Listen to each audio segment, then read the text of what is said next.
Welcome back, everyone, to another episode. Today, we are speaking with Brent Allen Hagel. Brent is a trailer narrator and owner at Trailer Voice Artist, TVA. That's the short version there. Talent Management. TVA provides a A-list creative marketing voices to advertising agencies, film studios, motion picture advertising vendors, and television networks for national and global marketing campaigns. Brent, welcome to the show, brother. Thank you for having me, Enrique. And we were just chatting. This is about a year in the making, Yes. but I have been so anxious about this, not in a bad way, but anticipatory, because I'm such a great fan of your work. I know that I pick it out every time I hear it on either a trailer of a movie or some type of episode. But before we get into all that, tell us a little bit about you. Okay, so I've been at this game a long time, about 20 years. In high school, I was the sound guy. In high school, I joined student government, and I got the role as the sound guy. So I'd lug the big speakers out to the quad during lunch, and I'd play Mary J. Blige or whatever was happening in the early 2000s, and Akon or whatever was going on, and I'd play my music and make my announcements. And I got used to. I started on live mic wedding, and then I moved into wedding DJs and kind of live situations. Interned at radio stations, college radio stations, and I did a majority of this work for free. I had the passion, and I did this work for a long time, and then I had to pay coaches for a decade to teach me how to do it professionally. So mostly tens of thousands of dollars of upfront investment, as you would say, to any college or university or anything like that when you're trying to go to trade school or learn a trade. I wasn't very good academically, as far as my honor, scholarships or anything like that. This is what I've always wanted to do. The problem is, how do you turn what you want to do into a paying career? So I just became an entrepreneur, trials and tribulations. I went to acting classes here and voice acting classes here in Southern California, in Studio City, Los Angeles. Got in front of producers at NBC, CBS, whatever. They were doing guest directing workshops, talent agents, learned what worked. And eventually an NBC producer said, "Hey, you sound like the guy we use." Okay, so then I knew I was ready to start competing. Right? Once a producer hears you and they go, "Oh, yeah, you're ready." That took 7 years of training, specifically on the genre within voiceover of promo. Voiceover is a massive arena. Got your video games, audiobooks, all kinds of things. So my particular thing that I come from is that live announcer sound, right? That the sound that can fill a stadium. And I get that from listening to 50s radio shows and 40s radio shows of old time radio with the golden voice. To me, I love the sound of a golden voice, a narrator that can capture an audience. And it's just this strange niche that my particular personality just attached to and just loves.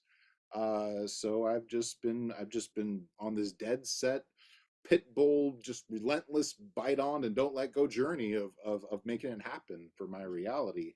And I don't wish this life upon anybody. It is very hard.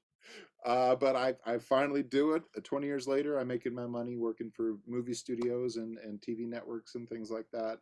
But it has not been an easy journey. And I'm here to offer words of wisdom and basically encouragement of, hold on to a dream and never let go. And I love that, because entrepreneurship requires things that most people are not willing to pay. And so, when I hear you talk about your story, and hey, I don't wish this on anyone, because this is a tough world. It's true. It's true that entrepreneurship requires prices and costs that we normally would not do, because we'll say, "Oh, but what about this? I have to do this." Entrepreneurs say, "No, this is what I got to do. I got to bite on to this, and I'm not letting go until something happens." And so every time I hear an announcement and there's a movie trailer and I can pick out your voice, it just makes me happy. because it is the culmination of all those years and coaching and sacrifices and investment for me to hear that one little soundbite, right? Oh, And they went and through it's hell to, amazing. through hell to give you that. Trust me. so so folks, we're going to be talking about specifically the power in your voice. And I couldn't have picked a better person in my lifetime to represent this particular topic for leaders, because there is power that is in us through our voice. And Brent brings it every time that I hear him on a trailer. But Brent, what is voiceover artist? Because you said there's a huge genre of things that can happen within that community. So what is that? Yeah, so I get a lot of emails, DMs, whatever, from people that say, I want to do voiceover. And my first response is, what does that mean to you? Does that mean you want to quit your job and talk into a microphone? Because it's not quite that easy, pal. Slow down. Does that mean you want to be the voice of Domino's Pizza? Does that mean you want to be the voice of your company corporate pitches? Does that mean you want to be in do audiobooks or be in video games or do movie trailers or be the voice of CBS? Or do you want to be the voice of your local radio station? So voiceover is just a general term for a massive field of, paid audio work. Um, and there's so much you can do with it. So my first question is, I tell people, close your eyes, wake up, your alarm goes off, and you are booked to work on a project. What is that project? What do you want your day to be? You have to already be there, then work backwards to get there. And some people will say, I want to be the voice of Geico or whatever it may be, right? So you have to have a vision of what that means to you. But our job is to connect with mass audiences, to be a leader, to be a spokesperson, to be or you can go more theatrical, which is your video game work or your animation work. That is more stage play, theatrical acting, where you inhabit a role, or you're going to play a spider, or you're going to be a mouse, or you're going to be some sort of intergalactic space alien, and you have to inhabit the role. I chose a more announcer-ish style of because that's what I fell in love with, right from those 50s radio shows and things like that, and kind of the cinematic voice of theatrical movie telling. That's where my passion lies. But there's people every day that do audiobooks that can do 8 characters within an audiobook, and they can be in that recording booth for 7 hours a day, and they can spend all month reading a single book and create and tell an entire story. So you have to give a lot of credit to the audiobook people on Audible and things like that. But all these companies that need to advertise or market or anything like that need to hire a spokesperson for their company, brand, whatever it may be. So a voice artist is someone who can connect, basically personify a brand and take some sort of product, service, whatever, and make it into your neighborly friend that can tell you about it. So it's a massive field. I encourage people that are interested in it to try everything. So when I got into this, I tried a commercial workshop. I tried an audiobook workshop. I tried an animation workshop. You go and take a class with someone who has made their entire living off of this specific genre. And you just get into their mind and you try their work and you say, hey, am I good at this? Does this fit me? Do I like this? Yes or no? And you will naturally kind of gravitate towards something. You will be better at certain things than others. And for me, it was this specific kind of promo trailer world that I was just naturally gifted at, and my personality kind of resonated with more. So you have to look at who is hiring you for what. And if you look at, okay, my past 5 jobs that I've been hired for have all been this particular thing, maybe the marketplace is telling me this is where I should go with my career. And so if you listen to the marketplace, it'll kind of guide you.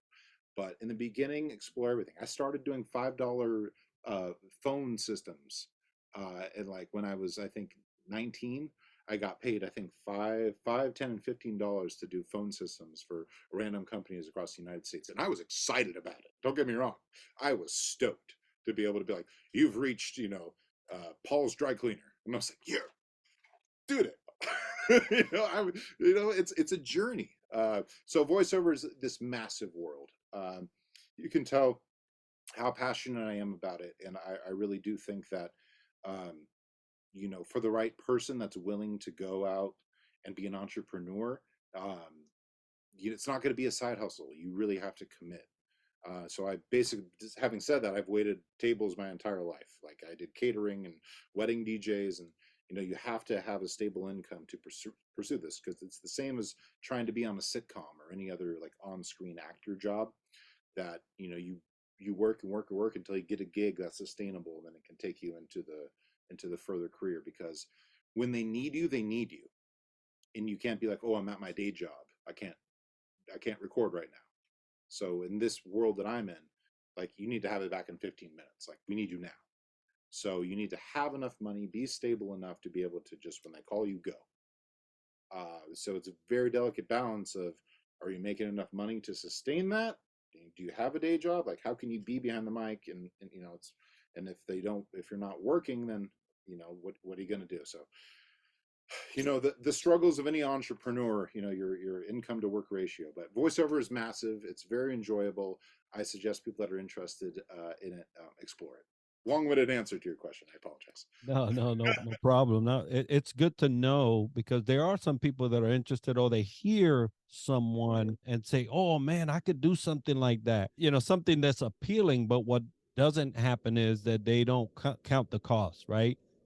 Yeah, you mentioned something earlier that really touched me, because when we're talking about leaders and their role in how they voice their concerns, or whatever it is that they're going to have people do, sometimes you have to understand how you are presenting some things.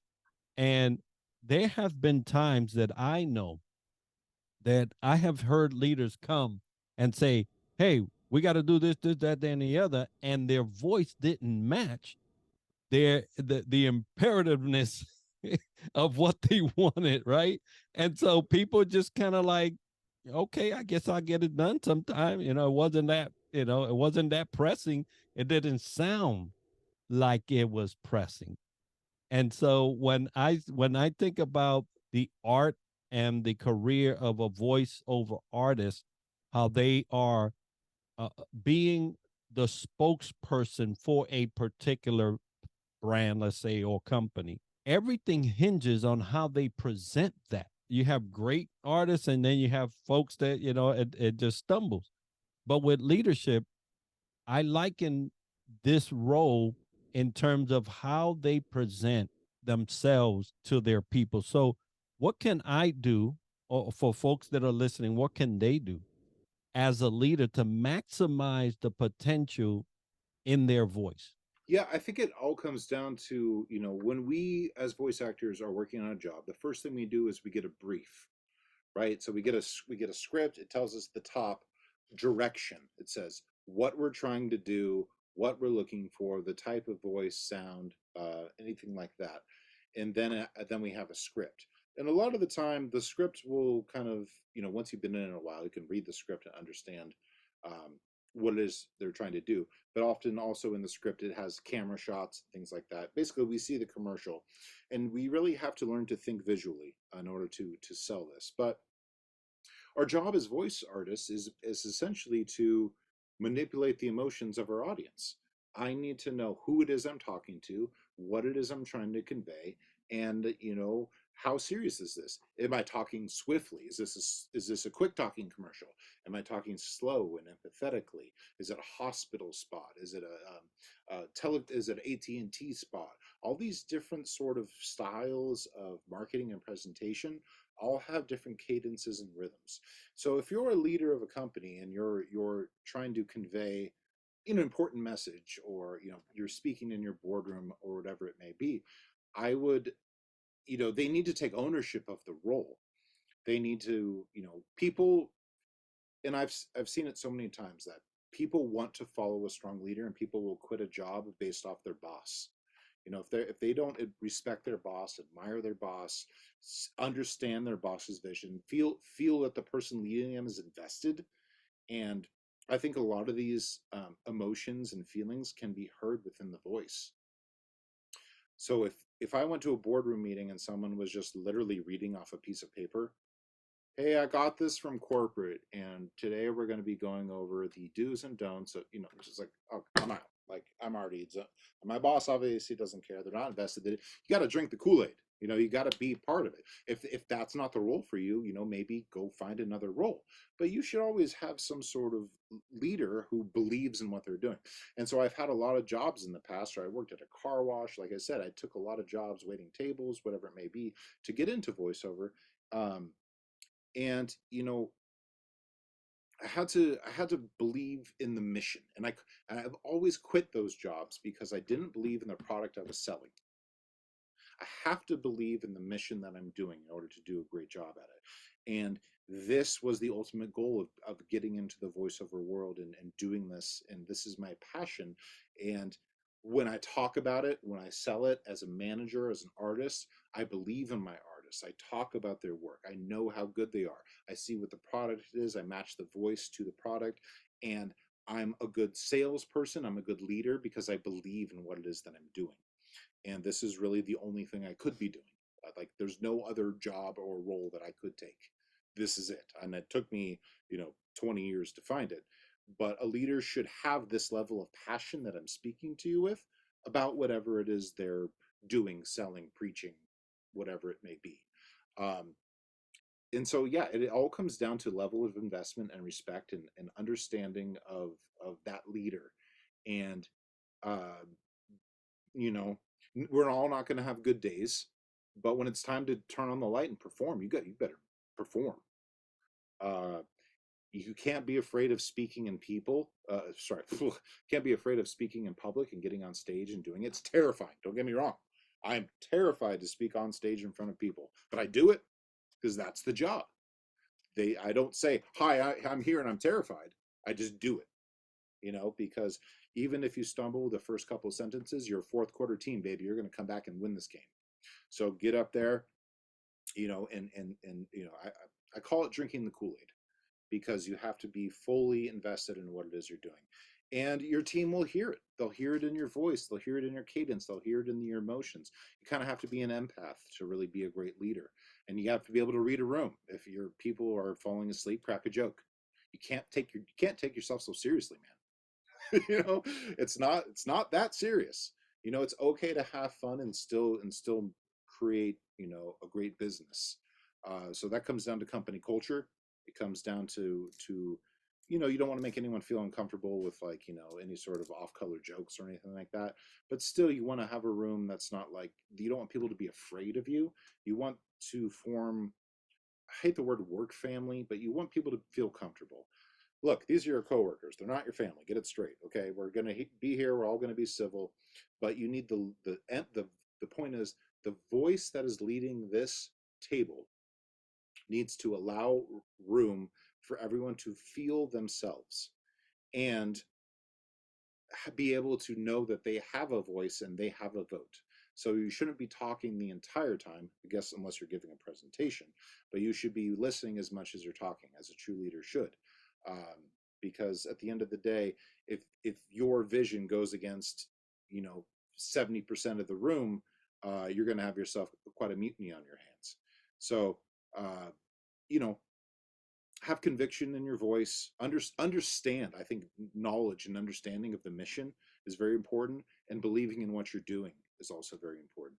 I hope that wasn't too rambly, but like I said, I've worked for a lot of people over the years, and then I've always eventually left because I didn't believe that my leadership was conveying um, the true passion and desire to achieve the goal. I think they were just doing a job, and you can't follow someone who's just doing a job. Yeah, and I agree. And now you talking about inspiring people with your voice, and I have seen many accounts, both through history. Right, there's been great orators that have drank the Kool Aid, if you will, and have come out and just spoke a message for the ages. Yeah. I mean, it was just on point. They knew what they were saying, but their pitch and their tone and the inflections of their voice and their message was believable. And because they really believed it themselves. And so, as leaders, we're in the business of inspiring folks. A lot of that inspiration comes from your voice. And so, what do you suggest for leaders that are trying to get there but can't, but are not? You know, how do they use their voice to inspire others? So when you were saying that, I was thinking is getting the words off the page is what I was really thinking of, because you can't inspire someone by looking down at a podium and reading already written words, right? you know, all right, guys, I really want you to get out there and give it your all. We're going to do this. It's not going to work. I really think it comes from speaking from the heart, having passion about what you're doing, not needing a script. You can have bullet notes. That's fine if you look down and you just kind of, okay, I need an agenda. I need to know the things to cover. But you should be so knowledgeable, so passionate, so invested in what it is you're talking about that like with me with voiceover, I can go for hours just rambling off about it because I love it so much. But be invested in the product, service, the mission, and not need a script or anything like that to inspire those around you. So getting the words off the page, looking at your audience, interacting, using the right tone of voice, using the right inflection, passion, volume, tone, you know, dynamics. You can be super passionate at one point, then you can get really serious. Like, okay, but what this is, bring it down, bring it up, then bring it back up. Have a full theatrical presentation to bring in the audience. And the audience in this case, I say audience, but because I'm used to trailers, but the audience is your team. That is your team, the people that look up to you for their paycheck. They look up to you for leadership. They look up to you for their quarterly bonus. They look up to you to lead them into a direction of success. Um, and I think, that person should be someone that has already done everything they're doing. It should be someone who's been promoted through within, right? That has already done those things, who's also a mentor and wants to develop the next generation. So that's something I do is I work with talent and I, they'll send me their reads, they'll send me their demos. I'll listen to them and I'll give them notes and tweaks and things like that to help improve them or give them something they haven't thought of before. And sometimes people just need a nudge in the right direction. I don't ever try to shape anybody. I let everyone be who they are because everyone has unique, God-given unique gifts that that need to blossom on their own and develop on their own. But I will kind of point them in the direction of my personal experience based on past success. And I will preface it with, this has been my experience. It may be right or not right or wrong, but this has been my experience. Yeah, we had spoke early about hey, drinking the Kool-Aid, taking the stuff off the paper, making it yours. And there's leaders that are they're great leaders in performance in terms of how they do their daily leadership duties, but they lack the voice to command the influence. They lack the voice to really direct people in a way because I've been in rooms and I'll hear the appointed leader and they're speaking and then I'll hear this soft voice from the back, right? Everybody's waiting for that person to talk, and they come off it with a very knowledgeable and intact voice, it's like unshakable. And Yeah. so, for those leaders that haven't gotten there and they're still trying to find their voice, what would you tell them that they could do to get there? Well, the reason that that's happening is because they know that that's the most knowledgeable person in the room. It doesn't matter what you sound like. People know you've been through it. You've seen it all. You're in command. It doesn't matter if you have a timid voice or a quiet voice or a loud voice. As long as all you have to do is get up there and talk about what you know. This is your company. You're in charge. You have all the information from all the different departments. You know everything. All you have to do is get up there and talk about, this is what we're doing. This is where we're going. This is what did work. This is what didn't work. It doesn't matter if you have, I'm just imagining kind of like a softer, kind of squeaky voice on the mic sort of thing. As long as the people already respect you, you're the leader, you're the brains behind the operation. As long as you can, get through the presentation without falling over or anything dramatic, you'll be fine. You don't even need to think twice about your actual the sound of your voice or anything like that. Everyone is there to support you. They rely on that person for their paycheck, for their brain power. They're not paid to be a voice actor. This person is a leader. They're paid to make the right decisions at the right time. They're a decision maker, not an orator. So I don't think you should be ashamed of whatever you may sound like. Um, but yeah, I mean, I think if you should always be louder than you think you should. It would be a general note. Just be loud. Um, if you naturally, are just normally a softer speaking person, just get behind the microphone and just talk louder than you think you should, because louder than you think you should will probably be just right. They say the squeaky wheel gets the oil, right? Yeah, yeah. It's like, And then there's very loud people who have no idea what they're talking about, and they'll just go on for hours and hours, just rambling off. Whereas the person with all the knowledge is, more soft spoken. They're more in their head. They're more introverted, and they're just kind of planning, thinking, strategizing, and that's the kind of person you want running your company. The thinker, someone who can think, make empathetic decisions, and make the right deals and be patient. Not necessarily the loud, outgoing person is they may be the best person making sales, but they may not be the best person running the actual company. But everyone should get up, and just get comfortable, whether it's with a group of five or a group of 10, a group of 1,000, a group of, I think the most I ever spoke in front of was probably 1,200. Well, not including stadiums, but actually like on a podium. It's probably like 1,200. It's terrifying. Don't get me wrong. It is terrifying. You will never get used to it.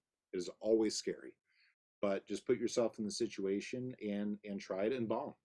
Just be bad at it the first couple times, and then over and over you'll get better and better, and you'll be like, they're just people. You'll realize, like, none of these people have any sort of godlike powers. They're not going to zap me with lightning. They're literally just people. As long as I get up there and speak from the heart and tell them what I'm thinking, I'll be just fine. yeah, and voice sometimes I think so can be a strategy, right? You'd have to know who you're talking to. You said this earlier. Know who's in the room, know who you're talking to, and know the subject matter. You will be able to gauge how you're supposed to deliver that and what type of voice you're going to use in order to do that effectively. Now, if there's people listening and they say, wow, yeah, after listening, I would like to go down the road of becoming a voice over artist. You already had mentioned, hey, this is not just something that you're going to do on the side. This is something that you're going to dedicate your time and energy to because the cost is high, right? So what would you direct them to be like their first steps? So the first step is understanding that you are now starting a small personal business. You are now an entrepreneur. There are no companies or contracts or anything like that. You work for yourself. So you have to do the same thing any business on your local boulevard would do. If you're starting a cupcake shop or a dry cleaner or anything like that, you need to buy the equipment. You need to buy the marketing. You need to have a quality product, which would be your voice or voice styles. You need to market yourself, which is, I would say, this job is 90% marketing. It's a marketing gig. Do people know you exist? Okay. Are you better than their 9 out of 10 other options? Why would they hire you? If they have someone who's been doing it for 20 years, that they've hired every time, the clients are always happy, why are they just going to go hire you? You have no reason to hire the new person who's terrible.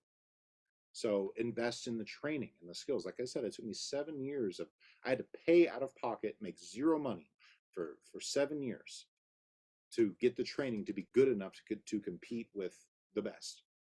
They, if you're not the best, they don't need you. So understand that you have to, it doesn't have to necessarily be It has to be unique, not necessarily the best, but you have to be someone, a unique voice, a unique perspective, a unique personality. That's why people on camera, like actors, become stars. They have Jason Bateman always plays Jason Bateman in all of his TV shows and series. That's who he is. That's his character, right? So it's in demand, that style of person. So you have to really develop something special that you can market. But having said that, running your own business, getting the training, it's going to be a lot of investment. Do you have equipment? Do you know how to sound record? Do you know how to sound edit? Do you know how to deliver files to a client? Do you know how to read a script? Do you know how to get it in 15 seconds? Do you know how to get it in 30 seconds? Do you know how to get it in 60 seconds? Timing is important because these are paid slots. So my suggestion is to you take online workshops. I recommend realvoicela.com. There's thousands of hours of free training on YouTube. I mean, things that didn't not exist when I was coming up. Just it's so much free stuff if you just go out there and type in voiceover into YouTube and just watch, just embrace yourself in it and see. And there's just people coming on that are telling you about their journey. But having said that, make sure you listen to people that are, made money.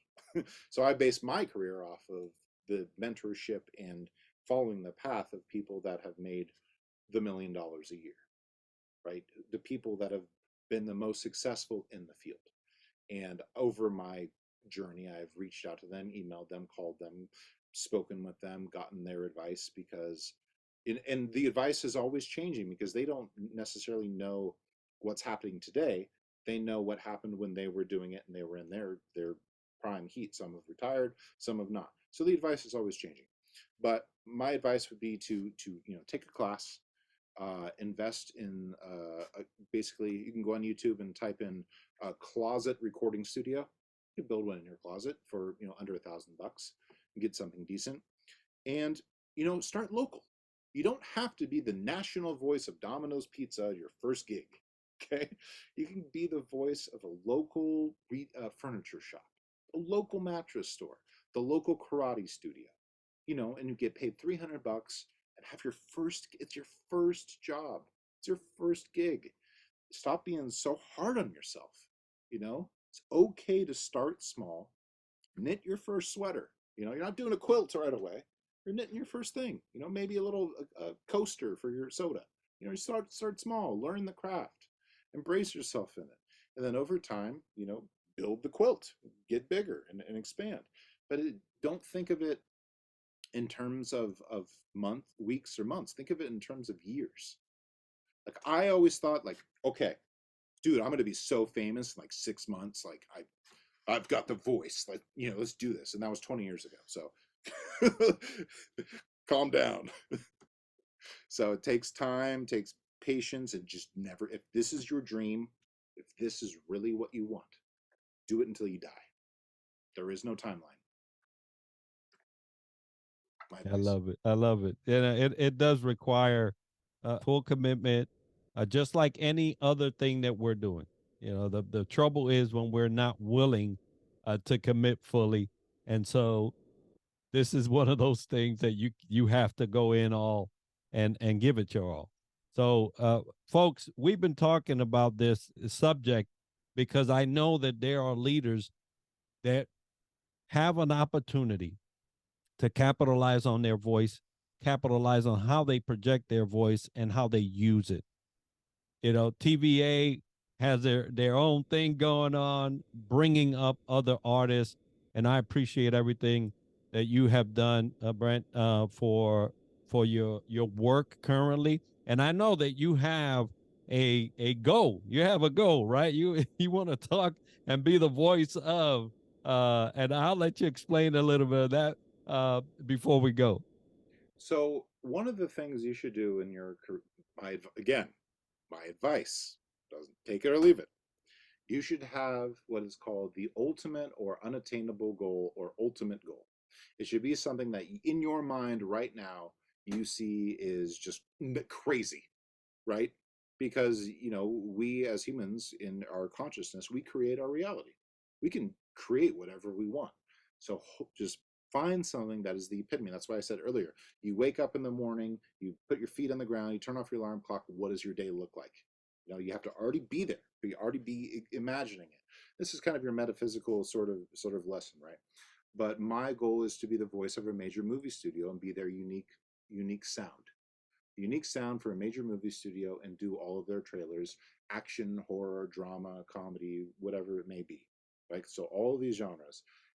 Not only that, but I am part of the marketing process where they are actually in the studio with me with the camera.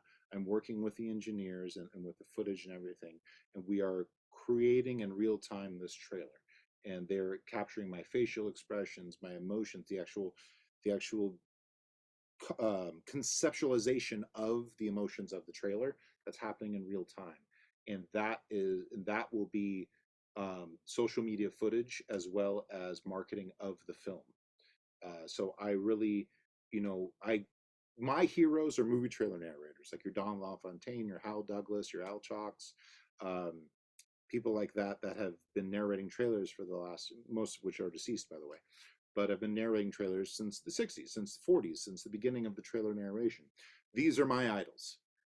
And so am hoping and striving to be the next generation of that for the people that will follow me and also want to be the next generation of what it is that I do.